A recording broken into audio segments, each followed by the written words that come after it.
So listen, there's nothing wrong with you wanting to aspire to be better than where you're from, to be better than who you used to be. We're talking about the people who are in the hood, who want to come up in the hood just to stay in the hood and be that nigga in the hood. I miss him. I miss my man. Wait, I'm confused. What we talking about? What does black mean to you? What does being black mean to you? The Latina women said. The Latina women said music, energy, soul food, life of the party, loud. But can we do our damn bitch? Girl.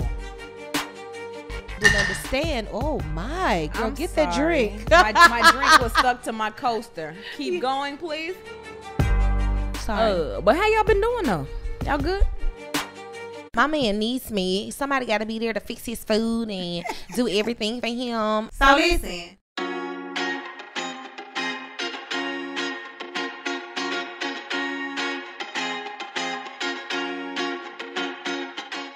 I got work. I said I got work to do. I got work. I got work to do. I got work. I got work. Pick up your mic, Jay, cause you got work. Girl, I got work. Don't be too loud. Don't be too loud. Don't be too loud. Here's your inside voice. And Cherie, just for you. I'm doing it right. Yeah, you are. My lips on the mic. Okay, thank you. You're welcome. Sis, Jherica, say something. I'm saying something. Yes, that level right there is perfect, Jay. That's perfect. It is perfect. And I swear if you listening to this, you perfect as hell too, because you listening to After That with your girl KeLanna Spiller. And I'm Jherica Jay, and we are still missing Be Easy. Where my boy at, man? I miss you, B. I'm gonna put out a scavenger hunt for him. I'm gonna put out an APB. Girl, we're gonna have to put out something, child, because I'm not happy. I miss him. I miss my man. I'm telling his wife. Fuck my man. That's how them ladies be standing. I miss my man. Girl, I just miss my man. See, I can't do a girls trip because I can't be around all them women. I'm gonna miss my man. What? My man needs me. Somebody got to be there to fix his food and do everything for him. I mean, I know I do it every day, but I ain't got time for this. I miss my man. And my kids. I miss my kids. They all need me. My son. They need me. My son is my king. Oh, girl. Those ladies. Girl, those pint-sized kittens that can't do nothing. Oh, can't do nothing. My son is my king. Not girl. Those are those parents that are gonna stay in their kids' life like forever, and every time they get a girlfriend, they're gonna run every single last one of those girlfriends off because you're too busy trying to make your son your man. Girl, why you want your son to be your man? Girl, I don't even understand that. I hate that. Like, let your child be a child. Right. Like, what is it? I don't know. I think them kind of women be like insecure when it comes to that kind of stuff. Because even when they have a boyfriend or a husband, they still want the person that they can control in a sense. So I think that's what it is. That's what it is. You can tell your child what to do, for so long. Right. So they want their king, to be their little for their son. They don't want the husband to be the king. That's because their son is their king. Okay. So they keep saying that, and they drive a Nissan Maxima. Right. They drive a Nissan. No. A Nissan Altima, not the Max. Okay. I'm about to say because I drive a Maxima, but I ain't got no kids, so that don't even apply. No. But see, they be driving the old Nissan Maxima, the one with the paint be going away. It be having that rust. In the hood be all messed up. Yeah. Girl, they even be driving that or that Chevy Malibu. Girl, they love the Chevy Malibu. They do. Girl, they loves a good Chevy Malibu. They do. Girl, they do. I swear. They do. Somebody listening right now gonna be offended. Oh. They'll be all right. They'll be all right. Y'all. Sorry. But how y'all been doing though? Y'all good? I've been doing good. Life treating you right? Life treating you nice? Yes. Cool. It's perfect actually. What makes it perfect, Jay? I guess because I'm alive and the fact that, all my bills is paid. Everything is, you know what I'm saying? Everything is just moving in the right direction. I just got a raise this week. Congratulations. Girl. Okay, money bag. Yes. Yeah, money bag, yo. I'm just trying to do the right thing out here in these streets. I go to work every day, just do my thing. You know what I'm saying? But complete her cases. Yeah, complete my cases. Girl, I love talking about them cases. Complete my cases. But yeah, life is good. I just been enjoying everything. Yeah. My daughter out there, you know, I love talking about her every week. She doing the right thing. She just found her job. She starts on Monday. Congratulations, Niecy. Yes. The little freaky nasty shop, kind of, sorta. Well, almost like a punk rock kind of like store, I guess maybe. Okay. Yeah, Spencer. Yeah. Oh, you thought it was a novelty shop? Well, the one out here used to be. They might have calmed down some, but you could buy a little nasty stuff out of there. Well, I bet. Girl, like freaky shirts and stuff, like, you know, they say like "fuck me" and stuff like that. Baby, oh, really? Oh, I have to look into that. I do know I went there. I think before they do. to, They are punk like rock. Hot Topic, I think. Yeah, like Hot Topic. Yeah, like a little I had went in there novelty one time to get like some leg warmers. They were like punkish, like rock. It had like musical notes and punk shit on there. And why did I curse right there? Punk shit. But all that punk shit. all that punk shit. And so. Yeah, so basically she starts on Monday, and so she out there doing a good thing. So that's why I say life is good. How life been treating you, Reed? It's been good. I hadn't done anything interesting but go to rent, and that was it. That was it. I just went to rent. That's the job. I'm tired of rent getting all your time. I know. I had been working a little overtime against my will this week too, but I hadn't done anything stand outish. Unless today, what I did, if that counts, we're redecorating, and I got some things. We are finally. I was so excited about that.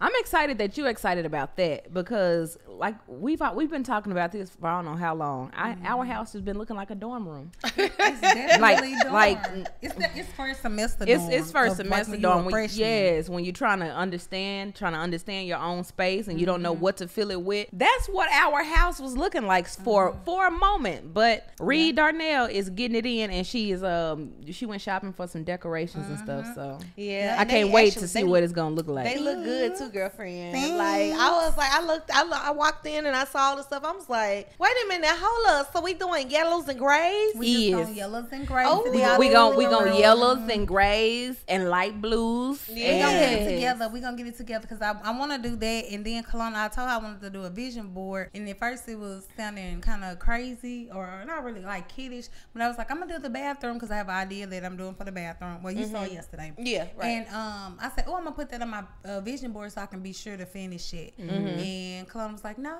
just do it for real, because it's whatever you want to do. Small visions, big visions, business, personal, just put it on there. Right. So I'm gonna get my vision board started this week, because I got my little magazines and stuff. And then I'm gonna work on the bathroom while I'm doing it, and the living room, so we can maybe we can do like a little tour. I was gonna say maybe we can do like a vision board party. Oh, that'd be fun. Oh, I've heard of those. Yeah. Have you ever did a vision board yourself? No, I've never done a I vision haven't board. either. I write stuff down about what my expectations or like what do you plan on doing in 2020 by 2025? What do you want to achieve? You know, that kind of thing. But I've never done like the vision board, like the 2019 thing to do. Right. Vision board. We should do that. We should invite everybody. Well, not everybody, but a few people over. In the living room. Yeah, girl. Because the bathroom. Invite everybody over. Did a survey of the living room. Invite over 5 friends. 5 with no extras. Don't bring your extra. If you got a significant other, leave them at home. Please leave your +1 where your +1 is. We just got enough room for the boards and the people that's participating. I don't know. We can schedule something. We can do that. I think that'll be fun. I think so too. too. Have a good time too. Definitely. Yeah, I think so. I have a big, huge dick. Huge dick. You just keep coming through with the big one. No, I have a big announcement. Okay. What's up? So this Tuesday, I have the opportunity to showcase for Just for Laughs. For the people that don't know, before we get too excited, Okay. what is Just for Laughs? Girl, because I was about to. Okay, so Just for Laughs is one of the biggest international comedy festivals ever. Uh-huh. It's held in Montreal. You want to Canada? If I get selected. You going to Canada? There it is. That's what I'm talking about. Exactly. Baby. Give it to me. I'm going to Canada. Okay. So you're going. I'm going to Canada. So yeah, basically it's one of the biggest international comedy festivals, and it's held in Montreal every year around, I think from July to July. I don't know the dates, but it's a month-long comedy festival. And this is an opportunity for like undiscovered comedians to just to perform in front of like scouts and like people who work in TV and wow, okay, and all that kind of stuff. So it's just a basically a great way to get eyeballs on your act. Okay, that's nice. Some of the important eyeballs on your act. So do you feel like during your audition, are you going to run up on your jokes? Or are you adding new jokes? Or like, what are you doing?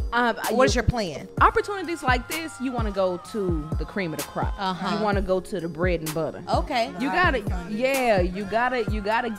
do the material that you're most comfortable with and just your A1 stuff. The well polished jokes. So that's what I'm gonna go with, man. I got a inbox. A DM Wednesday from the owner of Dallas Comedy House. That's where the auditions will be held. All right. And let me read y'all this. So just imagine you at your full-time job, even thinking like, oh man, okay, so everybody's been asking me what's next on my list. Where is comedy taking me? Where the heart of the city take me? And I'm like, dang, I don't know what's next. I don't know. So imagine yourself being at work all day. It's finally 4:00. It's time for you to clock out, and you saying bye to everybody. But all right, bye y'all. Bye. See y'all tomorrow. See you tomorrow. Yeah, we had a great day. The end of the day. So I'm leaving. I'm walking out, and I check my DM. First thing I see, KeLanna. It's Amanda from Dallas Comedy House. We're doing an industry showcase next Tuesday here at DCH for Just for Laughs Scouts, who will be here scouting for talent for next year's JFL Festival. By the time I finished reading this message, I was in the car, and I just sat there. I read it, and I was like, I actually threw my phone. I threw my phone on the passenger. I was like, oh my God, like. Are you serious? Right. Are you serious? It was worth the throw of the phone. It was worth it. But you got a little protector. Girl, I had to toss that thing. You heard me? Yeah. You have to throw the thing in a circle. Hey. Throw the thing in a circle. Hey.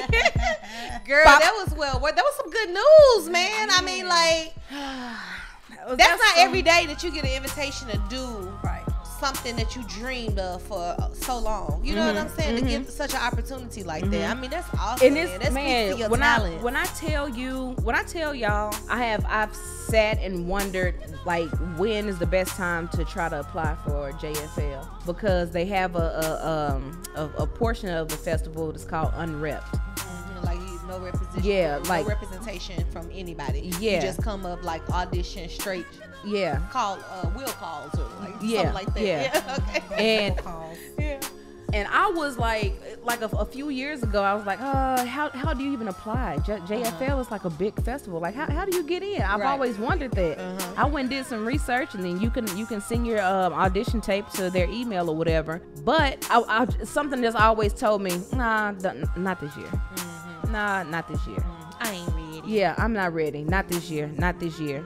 And then for her to come this year after I've already been thinking about it already, like, okay, so the close date is January 31st, 2020. That's the deadline to submit for Unrep. Right. So I'm just sitting there like, okay, well, I have until January to get a good quality tape to send them, because you have to do 5 minutes straight through, no best of jokes. It can't be cut.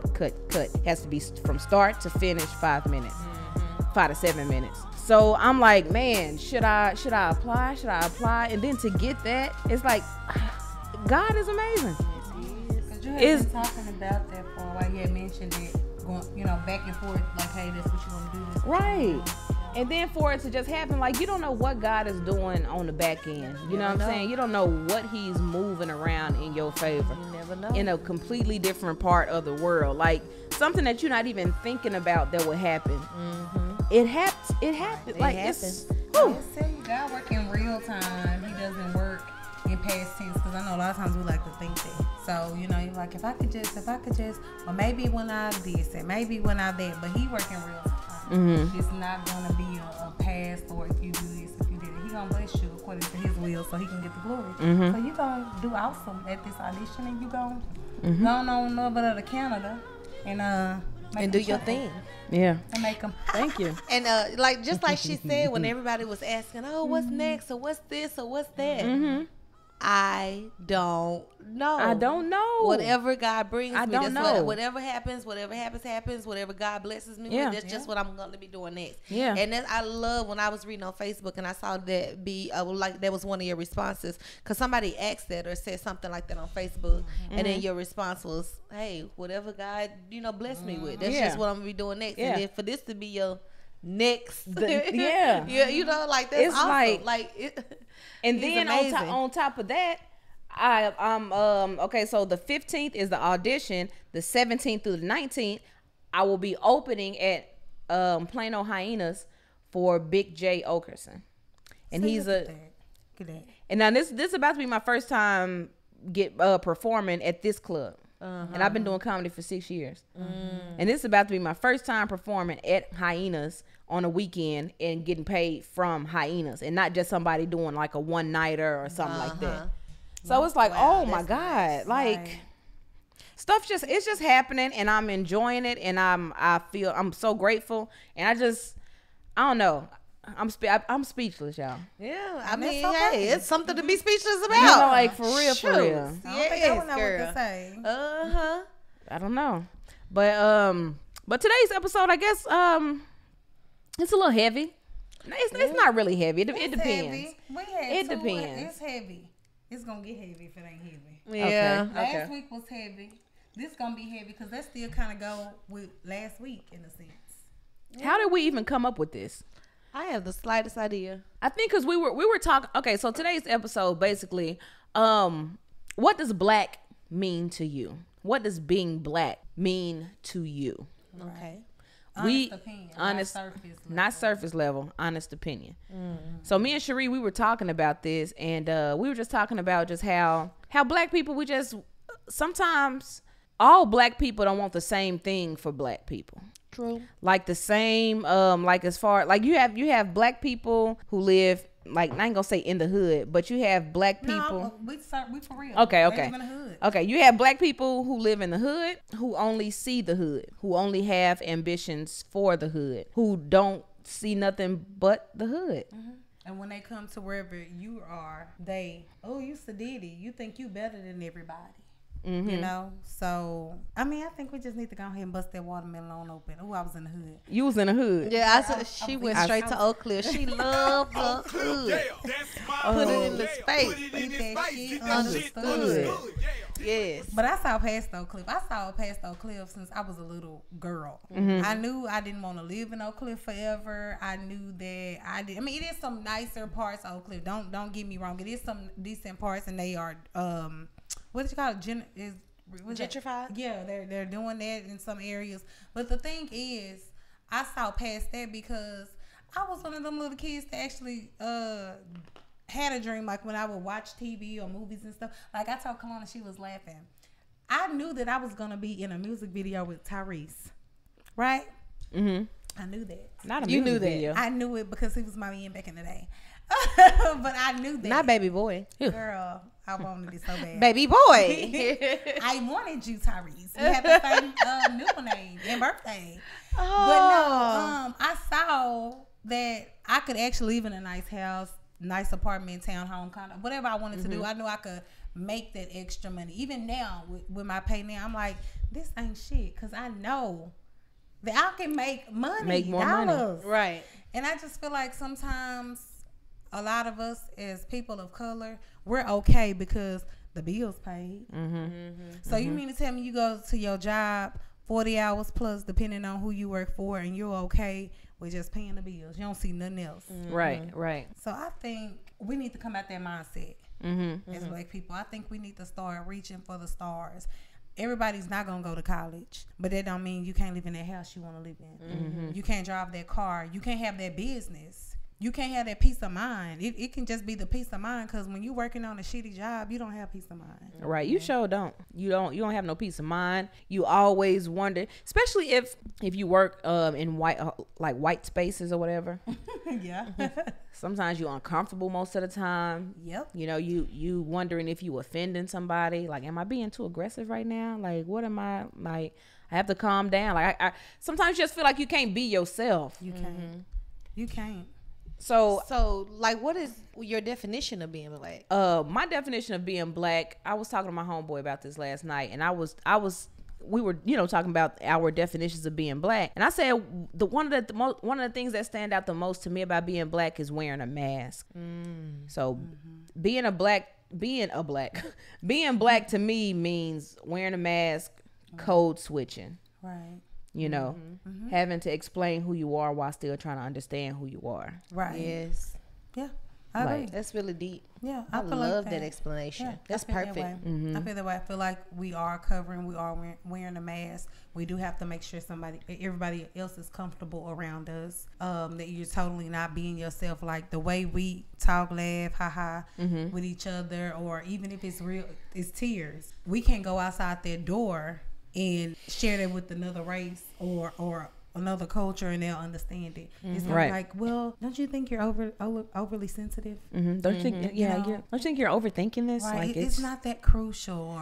So I feel like it's to hide who I am being black. I feel like I'm not gonna ever be Cherie with another race. I know with my job, I had my supervisor actually tell me one time, "Can you tone it down?" Oh no, when I was on really? The phone, tone it down. Yeah, he told me to tone it down, and I said, "What do you mean?" He said, Your accent is heavy." Oh, that is. He was white. Oh my. And so for me, if you were a white country, HR, here I come. Okay, I'm on my way. If you were a white country girl, he wouldn't have said that to her. Because he actually sound like me. She would just be a Southern belle. She would be a Southern belle. Exactly. But I'm hood, I'm ghetto. But you a country bumpkin. Yeah. So to me, being black, I always feel like me being black, I'm gonna always be hurt. I'm gonna always be misunderstood, and I'm gonna always be aggressive. Wow, Yeah. that's really deep. What's your That definition? that always being hurt, always being hurt to make somebody else feel good, Comfortable. Right? Make somebody else feel Because I don't want comfortable. to offend nobody. Right. I think that my definition of being black has changed over the years because I remember being a black child or African American child. I remember that I felt as if I wasn't good enough. Right. I remember, times where, originally when I was younger, I went to Catholic school. When I was in Catholic school, I couldn't tell the difference between black, white, whatever, because we were all treated the same.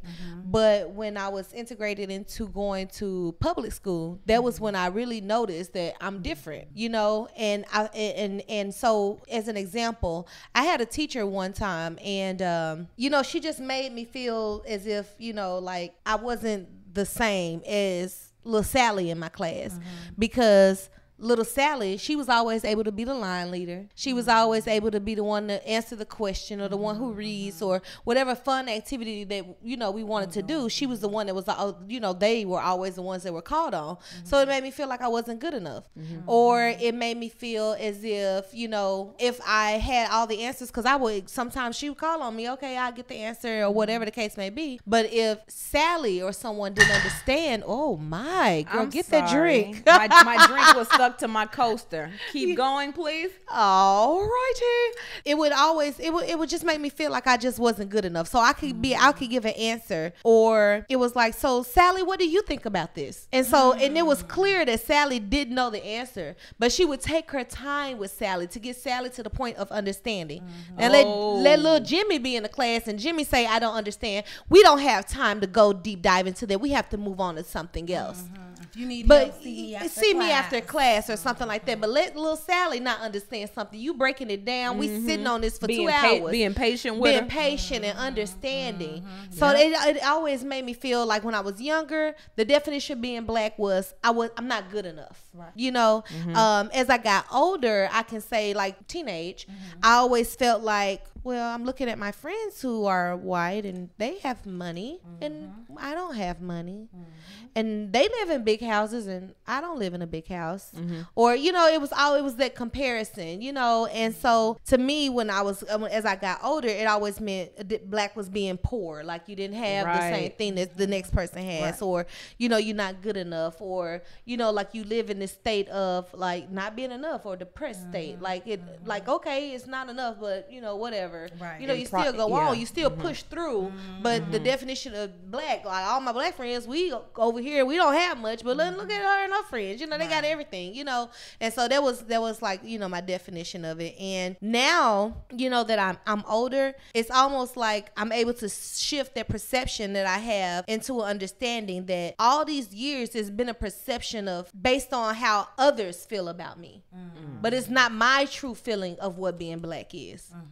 Like to me, being black is, you know, being proud and being beautiful and being diverse and being authentic and being, you know, against all odds. I'm able to, you know, I'm able to go against the grain, and I'm still able to do things. So to me, that's what being black is now that I'm an adult, because I can honestly say that, you know, I don't have that thought in my mind of I'm not good enough. You know what I'm saying? I mean, you know, I have those little moments where I second guess myself, but at the same time, I don't think the perception of what others think of me make me feel that way. It's on my own thinking. You know what I'm saying? Because nobody is outright saying you nigger, or nobody's outright doing anything directly to me. Or when someone, you know, like when I'm at work, I'm just at work.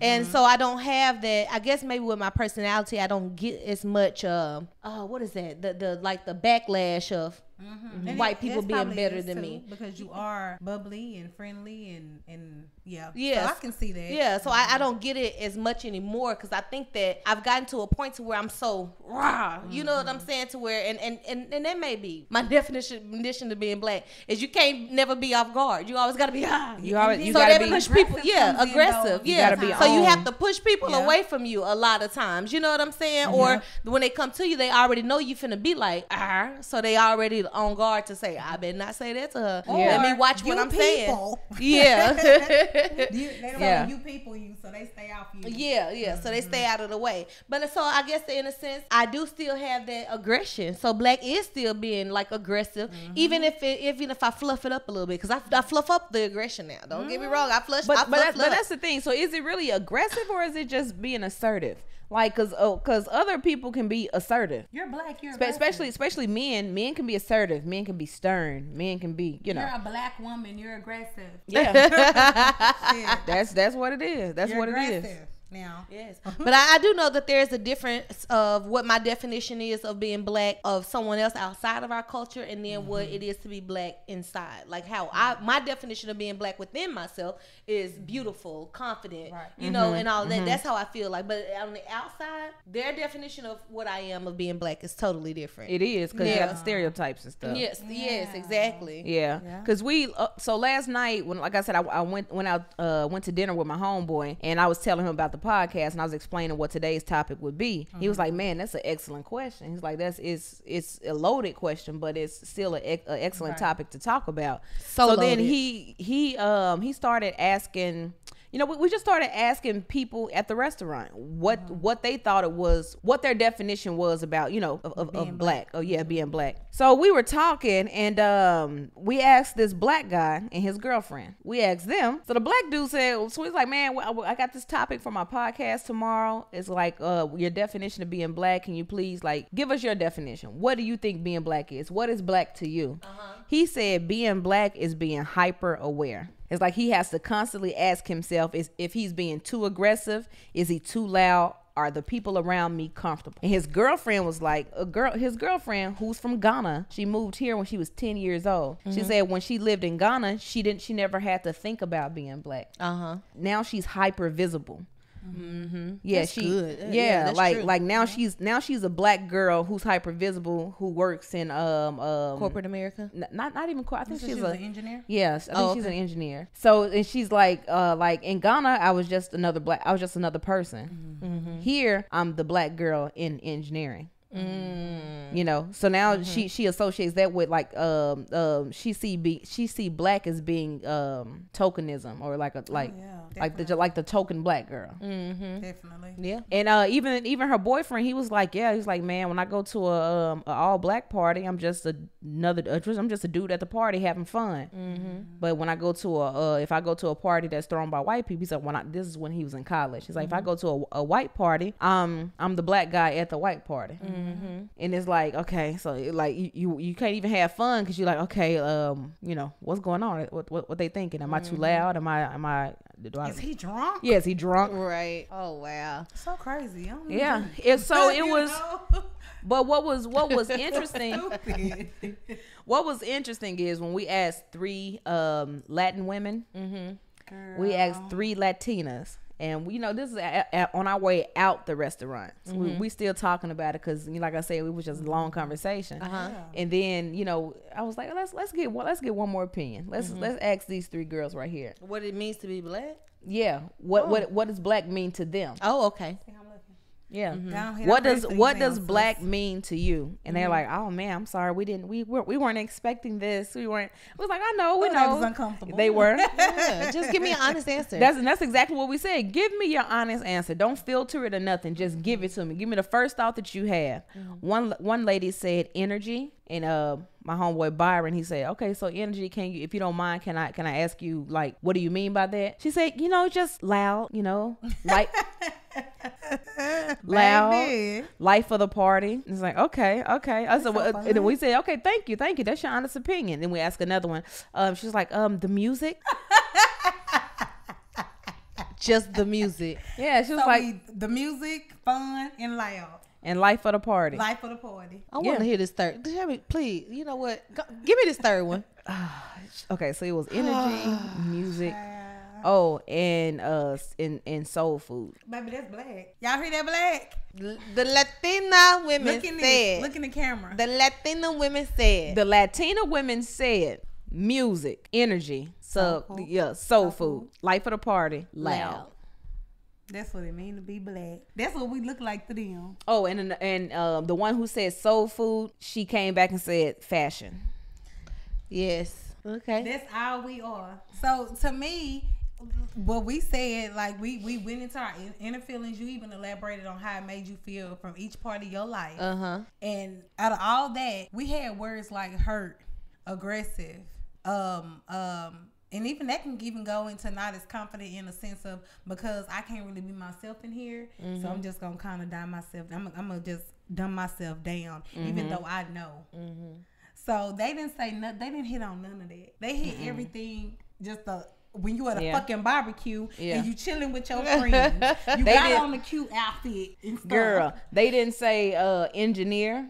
Yeah. They didn't say scientist. They didn't say educated, intelligent. They didn't say doctor. They said none of that. Yes. They didn't say any of that. It was loud. Soul food. The fuck is that? Black is soul food. Black is soul food. But they, in a sense, they not lying about that soul food, because y'all know y'all love to not even let me bring y'all back to last week. I had a fly in my tamale. And then also let me take you back to the fact that I watched this channel with these folks putting raisins inside of macaroni. Like, come on, you know, like soul food is inside of chili. Why? Raisins and chili though, so we might be soul food. Yeah, we are soul food. Okay, we soul food. We are soul food. But at the end, myself like that. Hello. I'm soul food. Nice to meet you. My name's Jherica Jay. I'm soul food. First name soul, last name food. How you doing? Okay. What's up, guys? Okay. But even though the 3 Latinas, they said what they said. That's how they see black people. We did ask our waitress, and she was also Latina, and she was more empathetic, I guess, or she sympathized more, because she said, "I see brave." Oh, that's a good word. I tipped her good. I did. Yeah, I do want an extra 50 cents. Okay. What's your definition of black? Cheap. No, I did. I tipped her well, but no, she said because she said all of us we've always had to struggle. And by us, she said, you know, she was saying like Latina, black, black and brown people. She was like, we've always had to struggle. And when I think about being black, I think about oh my God, what did she say? She didn't say this word, but in other words, to sum it up, she said triumphant. That's right. Yeah. So that's what she said. I'm glad she recognized it, because a lot of Hispanics, Latinas, Mexicans, y'all think y'all ain't got nothing to do with black folks. And y'all do. Y'all brown, and y'all got everything to do with us. They forget that sometimes. They forget it. Even black people forget it, because some black people, they reach a certain level in their life, and they just like, oh, I don't have nothing to do with those people. Girl, I hope that's not me, girl. In the next 5 years before I'm 40, I hope that ain't me. Y'all know I already act a little sedity, so I hope that ain't me over there on Castle Hill. In Castle Hills. I hope I'm not like, I don't know. I don't know those people. I'm just playing. Yeah, but I do understand that, as far as like what they were saying, as far as the loud and this is that and the other, because we are one group of people who we don't mind being who we are inside. And so when we get together, we don't mind, you know, expressing to somebody, I'm glad I'm in your presence. I'm in your presence, and this feels good to me. You make me feel alive. You make me feel good. So the part that they misconstrue is the fact that they think that your loudness is just you being loud. Just loud and ghetto. It's not loud and ghetto. I'm happy. I'm energetic. I'm glad I'm in your presence, and I'm going to show you how much I enjoy you being around me. I can easily just be quiet and be standoffish if I don't like you, and be reserved if I don't like you. So that's when you'll feel that. But but when you know that you in somebody's presence and you really enjoy them being around, you have no choice but to be loud, because you are what? Energetic. You are emotional. You within yourself. You feel comfortable. You know what I'm saying? Oh, girl. The real you be. Girl, you took it all the way. No. I got it from here. I'll be honest. Like, this girl at work with me, she said, when I walked into work the other day, she said, oh my, there goes the quiet. Nuh-uh. Yes, she did. She said, there goes the quiet. She white? Yeah, she's a white girl. Oh, that's why. Never mind. I looked at her and I gave her that evil death stare. Like, who do you think you talking to? I ain't never known you to be quiet, though. Who do you think you talking to? I gave her that look. Who you talking to, Sally? And then she was like, oh, it's going to make it seem like I was being negative. It's going to make it seem like I'm being negative. Girl, you knew you was trying to be negative on the low, but I gave it to you, so you backtracking. Now you backpedaling and pussy popping. You backpedaling and pussy popping. Yeah. Backpedaling and pussy popping. Hey. Backpedaling and pussy. Once again, you backpedaling and pussy popping. Yeah. But it's so funny because I was so shocked, because like I've already been. I mean, on occasion, she's not really like nobody I talk to, but it's just like, hey, good morning, how are you? You know, those kind of things. Yeah, but it's always like, oh, I just love your energy. I just love you. I just love. That's what she does. That's what she loves. That's what she does. I loved it until this one day, and when I gave her that little look, I was really shocked, because I was like, dang, I thought I pumped enough fear in you to shut your damn mouth, but it didn't work. Those blacks are hella aggressive. Yeah, but that's the honest truth. I thought I pumped enough of aggression in your ass to where you already knew not to come for me, but I slipped somewhere, because you still have the audacity to say what you just said to me.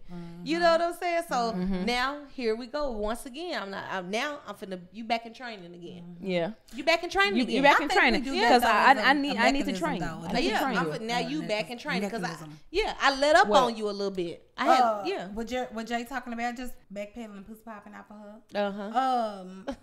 Just doing that. With that, sometimes we do that with the people or them spirits that we know, and I did say spirits. Yes. Those spirits that we just feel like, I don't want you in my space and my energy. I feel like we do. Like, let me just go ahead and put whatever this energy is off on you, so you don't come to me. Oh, we do. I work from home, and I do that. I do because sometimes people that come, I'm like, oh, I didn't even know you talk like that. Or I didn't know you said that. Yeah, because I put just enough of my energy on you so you can stay the fuck away. Exactly. Don't come in my IM with that bullshit. Exactly. Yeah, and that's what I've noticed. I mean, I do that to people in general. Yeah. Like with people, like with her, I've been slowly grooming her, and she don't know I have. And so that's why I was a little shocked, because I I think I let off on her too easy. I let up off of her, and she came in a little bit. You know what I'm saying? So she felt comfortable with saying that. So now, guess what? You back in training again. Yeah. So now, you know what? I'm gonna start all over with you. I love that. Yeah, I'm gonna start all over because I made you feel like you got too comfortable to think that you can say that. So even if you thought it, I'm finna remind you that that's still not cool for you to say. Yeah. You know what I'm saying? Even if you thinking it, you can think it all you want. You've been doing that too a lot. Yeah. And you weren't even like that at first. I think I done grown your sister, so she done started doing it to people. She have when she be telling me stuff, she's like, I don't know why they even such and such at work talk to me or whatever. I don't even talk to her. I don't ever say blah blah blah to her.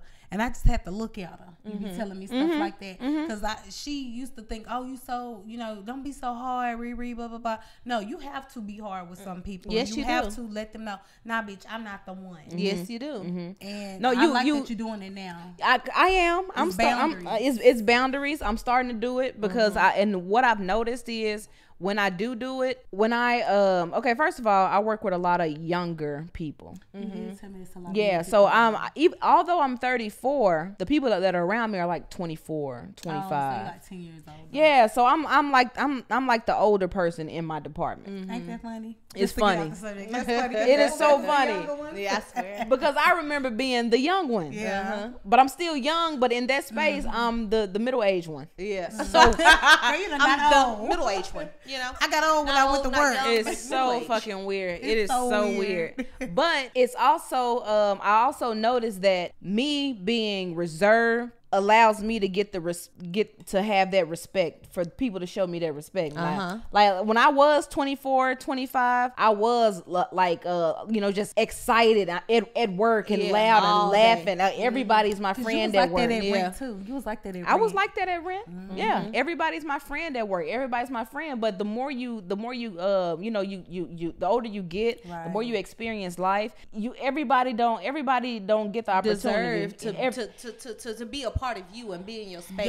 Your presence is a blessing. Yes, everybody don't deserve to see the full. They don't deserve to see the full me. They don't deserve you. Just give you. They give coworker. Yeah, you're just my coworker. I mean, hey, it is what it is. Because the moment they feel like they know you and that you're real close, that's when they start to disrespect and do all this extra stuff. It's like, nah. Aggressive for real. And then I'm gonna be fired, and then I'm gonna be unemployment. Exactly. That's why I said I'm gonna reel it back with this one. I'm gonna reel it back. I open it up. I guess I opened it up enough too much with her. Y'all had a potluck recently? No. Oh, okay. No, she's cool with another young lady that I'm cool with. So you know what I'm saying. So Friend now by association. Yes, by association. So I think she saw that window of opportunity to feel like it was okay for her to express her true feelings because she knows somebody that I know and I'm cool with. So now I'm like, okay, back it up, scale it back. But and then people, y'all have to start remembering this: what it means being black, what it means to be black.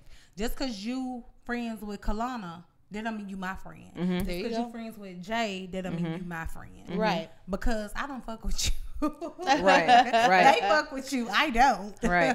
Don't talk. It'd be Don't so talk weird. Don't. It'd be so weird how some people that I work with, they think that knowing hip hop or knowing a certain black song, I don't know, like I can't even explain it. I just can't explain it. It's like them knowing hip hop or liking hip hop, it makes them cool or something. And then when they say the references, when they and all this stuff, I just be like, oh my god. That to me Friday, y'all. That's why it's so funny. It is so annoying. I forgot the song, but he was like, yeah, because I'm throwing it back. I'm just gonna say with Tupac. And again, y'all know I work from home now. Y'all know I work from home. I was thinking, bitch, I don't even care because I can't even hear that shit. And if I did, I don't give a fuck. Ooh.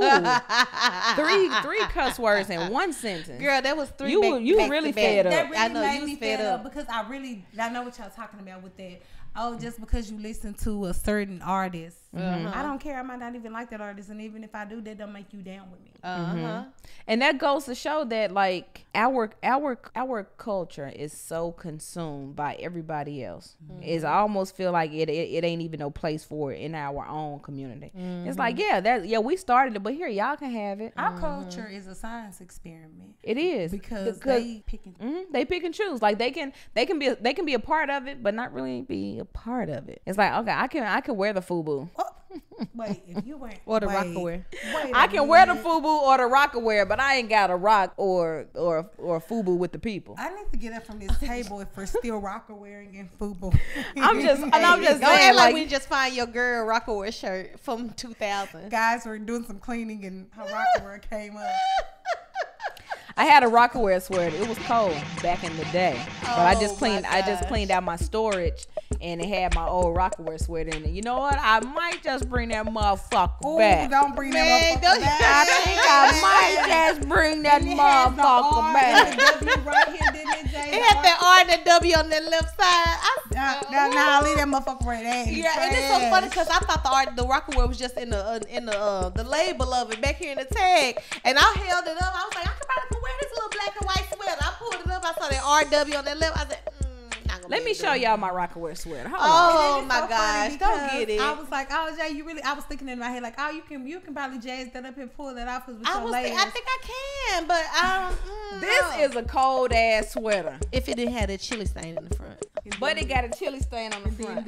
And then it got the Rockaware symbol right there. But you can't tell me that ain't a bad ass That's sweater. a bad sweater. I do like it. I mean, our culture, we come out with nothing but the bad. Wait a minute. The bad, the hardest, the most stylish. You can't tell me that we don't. That's what we do. Whatever. You said I mean, that's some balls on it. It got them balls. Oh, okay. But anyway, well, this is a part of our culture, and I'm gonna keep it for. It's a keepsake at this point. But it's a chili stain on the right tit. It is. It's right on the. No, it's right there on the right tit, right there. Oh, yeah, a little chili the night that you put it in storage. Well, it's all good. I don't even care. But listen, I don't even care. I don't even care. But listen, y'all. Listen. Okay, so since we talking about being black, I did want to ask y'all this: do y'all think desegregation fucked up the black community? Or segregation? Okay. I know. Was it with the high sedity black folk, with the Oak Cliff folk, or the Pampa? No, segregation is from black to white. Oh, you trying to be? Oh no, you trying to be funny? No, because okay. So what is desegregation? Because okay, so I know what segregation. Segregation, everything was separate. You know, you had the white people. You know, you use the black water fountain. You use the white water fountain. Right. Okay. Yeah. Black people live over here. White people live over there. Okay. So what is desegregation? We get rid of it. We'll get rid of it. We pulling segregation out of there. Okay. We're gonna integrate the schools and desegregate the public school system and put everybody in one thing. Okay. So I can answer that. Go ahead. Okay, so I'm gonna say a good hard no. I have always said yes for years. Really? I have always said yes that segregation ruined the black community. The only reason why I say no is because I am one of those kind of people that I do a lot of self-reflection. Like, what within me caused you to do this? What about me is making it do this? And what can I do to change it? So, like, to me, I am going to say no, because I think when it all boils down, I think that greed and the need to be better than your fellow man is what ruined the black community. And so what I mean by that is that you can desegregate. Once you desegregated all of that, and once we desegregated, you can all use the same this, you can all use the same that. People were so hell-bent on climbing that ladder and doing what they needed to do to be better that they forgot all about everybody else. Now it's like, oh, so we all equal? Now I can jump in here and I can go ahead on and get some money. And the minute you get some money, you become all greedy. You get all in that thing. You make all this money and you do all these little things. And then you forget about your homeboy that was back there, or your homegirl, or the community in itself. Not saying that you are supposed to like fund everything that they do, but you have to at least be able to give them the tools to be able to do better. If we would have been started off that way, then we would have still been able to do that to this day. But I think now it's gotten so far that, and we don't do that now. Every time somebody come up, it's so many leeches on them. But if we would have had a strong foundation a long time ago to set those rules and those principles, it would have been better, at this point, and we wouldn't be where we are today. And then so you so busy want to be able to say, when I get up here, you want to be able to call Floyd back home, and you want to be able to say, Floyd, hey Floyd. Why we call him Floyd? I don't know. I don't know. That name just popped up in my head out the blue. But Floyd, hey man, I got the. Hey, let me see. Let me let you know. I got the boat. Let me tell you, I got this boat. I know you ain't got no boat. You just got that old regular boat, the little green boat. Yeah. Actually, that one little broke down. Oh, dang, it broke down, Floyd. Broke down. Man, Floyd, I'm sorry to hear it, but let me tell you about what I got. Okay. I got one of them boats. Let me tell you, I found all 10, 15 bitches on this boat. Let me tell you, I put these bitches on this boat and all they swimsuit, they sit right up front of my boat. Let me tell you, I got all this going on my boat. Why they right up front? They right up front. They in the front. The hey, they in Jay-Z them video, big pimpin', spending cheese. Oh, she driving the boat. I'm driving the boat. But they in Jay-Z them video, big pimpin'. Yeah, You remember that video? That was a good video, Yeah, with the boat. But that's the kind of boat that's the kind of boat I got, Floyd. I know you got the little green one that you fish in. It broke down. You know, you can't help me out with your boat. Man, I ain't finna Wait, help I'm you confused. out, man. What we talking about? So basically what I'm saying is is that we just boasting and bragging. We not helping. yeah, Floyd. we love to be better than the next person in our own community. That we don't even I actually said, hey, mine broke down. She just kept talking She about just said, "Oh man, that's messed up." But hey, this boat I got. Exactly. But the boat that I own, fuck about your boat. I ain't finna help you with your boat. I'm just letting you know my boat is my boat good. Okay. my boat is sailing. My boat safe and sound. My boat sailing. My boat is sailing. I ain't at the bottom of the sea in the ocean like Titanic. My boat is going. So I mean, I think that we got so hell bent on bettering ourselves as an individual that we forgot about the whole community aspect of everything. Yeah. So I don't think it was just the desegregation that got us like that. I think the fact that the greed of an individual and the need to be better than your fellow man is what ruined our black community. Yeah. Okay. Yeah. Okay. No, I agree with that. I agree. During segregation, we did have a lot of black people who worked together. Right. Had no choice. Yeah, you didn't have no choice. But like Jherica said, when desegregation happened and people were like free to just do whatever and you know what I'm saying, try to build wealth for their individual families. That's when everything just starts scattering. Like okay, we over here, the Johnsons over there, the Davises is back there, and the Spillers is over there somewhere, and everybody sitting over there. Yeah, and everybody just had to focus on their individual families or whatever. But I don't know. It feels like I was talking to Byron last night, and he was explaining to me how his wife, which is from Vietnam, their Vietnamese family moved here. The daddy moved here. The daddy got one boat. The daddy made so much money, bought another boat. When he bought another boat, he brought family members from Vietnam to come over here and help. When he got a third boat, they got another family come over here and help build. So they are silently building wealth while black and white people, we sitting here arguing over who's saying the national anthem. Yeah, how they singing the national anthem. Who not? Who calling somebody the N-word. All this kind of stuff. While we sitting here fighting, loudly fighting with one another. Yeah. You got other nationalities coming over here silently building wealth. When black families, we the backbone of this damn country, and we can't even work together to start a damn nonprofit. It's like, come on. That's true. It's like it's so crazy to me. So I think desegregation, it didn't mess up the black community. I think black people wanting to be better, and black people who want to be better, gain wealth, be successful, and brag, fucked it up. Not they want to be able to have that success in their hood. Like, I'm that one that came I'm that one. I'm the one that came that, up. And not that's, that we came up. And it's just like we were saying earlier. Like, you want to be in the hood. Like, you can only see the hood. That's why you want to be the richest nigga in the hood. You ain't thinking about the black millionaires that you got to compete with. You want to be higher than the niggas in the hood, and don't think about nothing else. It's like, come on now. Yeah. Are you serious? Yeah. Are you serious?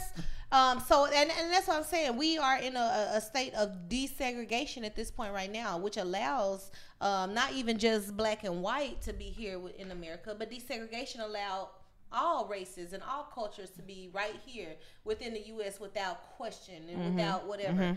And so desegregation has not stopped any other race from from becoming it or hasn't. sticking together. It hasn't. And that's what I said. It's not about the desegregation that tore everything apart. It's about individual greed.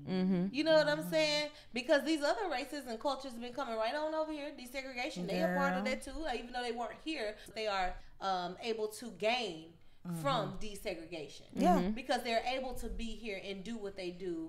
You know, by they run the gas stations. That was so racist. That was true. Racist. It's true because they are getting their family, and then while we're like, I want this biggest house on the hill in Castle Hills, but it is sad to say, and y'all gonna be upset with me in a sense. I am that nigga that wants to be like, I made it out the hood, and I'm not going back. And this is where I'm at. Ain't nothing wrong with that though. There's nothing wrong with wanting to be. Saying it is. I know, but you're like, y'all gonna be mad if I say this? No. I get what you're saying. Right. Well, I'm saying because from y'all point of views, I was that person that y'all was talking about. That's what no, I'm saying. not at all. Because I am that girl. I'm not gonna say necessarily I don't care, but just like God gave me a dream, He gave y'all a dream. And if y'all fine with being in Oak Cliff, bye. But no, that's not what we're saying. What I'm saying is, there's nothing wrong with you wanting to aspire to be better than where you're from, to be better than who you used to be. That's ain't nothing wrong with that. Nothing at all. We're talking about the people who are in the hood, who want to come up in the hood just to stay in the hood be that nigga in the hood. Oh no, I would be in Castle Hills. Yeah, they wanna be that one. And I'm not even just saying that. I am saying that you want to come up and you want to be better than the hood. Than any, And then even if you move out, I ain't saying you're going to stay in the hood. You could even move out of that hood, but you want to be able to have your name ringing to be, I'm still better than y'all.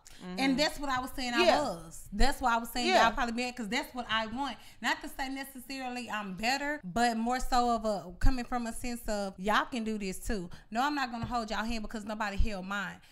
The only difference is I'll be a little different, Floyd. Well, I was the Floyd. I would actually help if that's something that you want. If I need assistance or if I need somebody, to actually help me, I do want to give jobs back that way. Because my ultimate goal with my living and stuff, what I want to do for the single moms. So I do want to give back and help and things like that. But my thing is this. You got a dream just like I do, just like everybody else. God gave all of us a mind, a good sound working mind. For me, it's like, you can do better than that. You don't want to do better than that. You don't want to go on vacation. You don't want to do this. You don't want to have nonprofit. Like, to me, it's something wrong with you, but I'm not gonna sit up here and pussyfoot and hold your hand on to it. See, and my point of what I'm saying is that the reason why you feel the way that you feel is because when desegregation was initially transpiring, we didn't set a ground rule as a people to be able to say, this is what we need to do.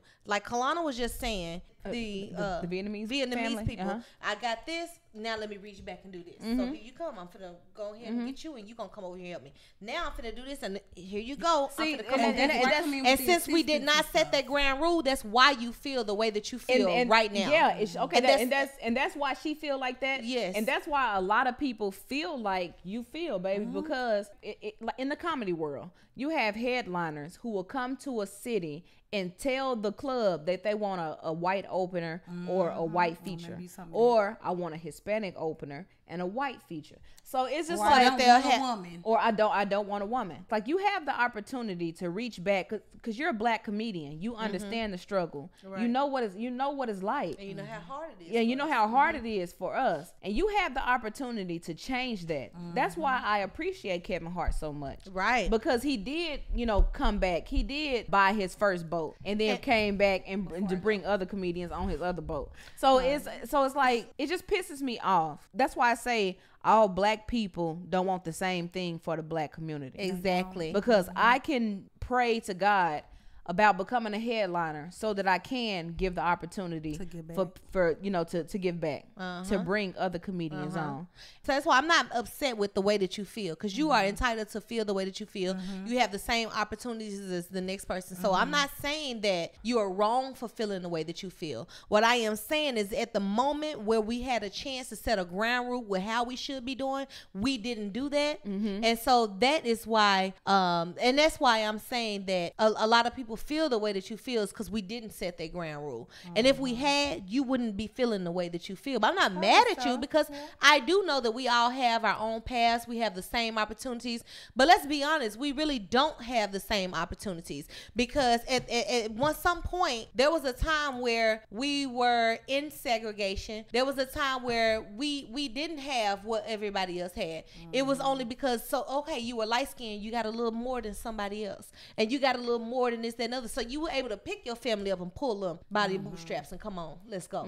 You know what I'm saying? So everybody didn't get that same opportunity, and everybody didn't start off at that same level playing field as someone that's of Caucasian descent has. So, you know, and I understand where you're coming from, but that doesn't make it right. No, and I never said it was. And then also, I don't expect you to reach back right now, because you're not in a position to help. Exactly. You're not at a position to help. So I understand what you're saying, but you're not at a point to where I'm making so much, or I'm in a position where I can't help somebody else to where I should be doing it. But if you were in that position, then I'll be looking at you like, and I'm letting y'all know now. And I'm letting y'all know now, when I get in that position, I have a goal of a person or peoples that I am helping, but I will be on Castle Hills, and I'm not finna be just. But go ahead. I'm it is all good. It's Ain't all nothing. good. It don't matter, man. Dream big. Continue to knock out your goals so that you can be on Castle Hills and reach back and help people. Now, this conversation, it was so deep that we actually should do like a 2-part thing. We can't, because we're not women empowerment. But it could still be a 2-part. But can we do our damn bitch? Biatch. Girl, who be in the damn bitch, Jay? Biatch. I know this is very old, but I just want to go ahead straight into my damn bitch. This is so old. But I don't know if y'all remember 4th of July. It was this man. He was inside of his wheelchair, and then he lit them fireworks, and he was trying to get back from the fireworks. And he was like, "Watch out, Mr. Terry! Watch out!" What was it? Did he say, "Watch out, Mr. Terry"? Back up, Terry! Back up, Terry! He was in his wheelchair. He couldn't back up from those fireworks. I know who you talking. I know. I seen that video on Facebook. So my damn bitch of the week. I know it's old, y'all, but it's that damn wheelchair. No. That's whoever manufactures that damn wheelchair. Why he couldn't back up? He wouldn't go. It was so slow. He was trying. Terry was trying to back up from those fireworks. Bless his heart. Who was screaming back up? The other guy that was with him. They was trying to light those fireworks. So his wheelchair stopped working after he lit the fireworks.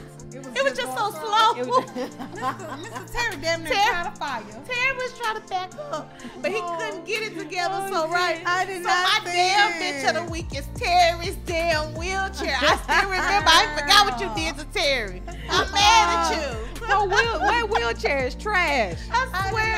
I got to go look it up. I want him to have that same wheelchair that I be seeing going down Highway 30 with the damn passenger on the back of it. I want to see that wheelchair. Mr. Terry should have that one. one. The street with them trails. They be everywhere. Now, who's your damn bitch, RiRi? Girl, my damn bitch will be David Weber. That's my optometrist. So I went to get my prescription for my peoples, y'all. Cause I had supposed to been wearing them like 5 years ago, girl, and I was on and off wearing them and then I stopped. But since I've been on that computer, I'm gonna have to slow back. Yes. Girl, why this damn bitch? He pissed me the fuck out. I was really mad at him.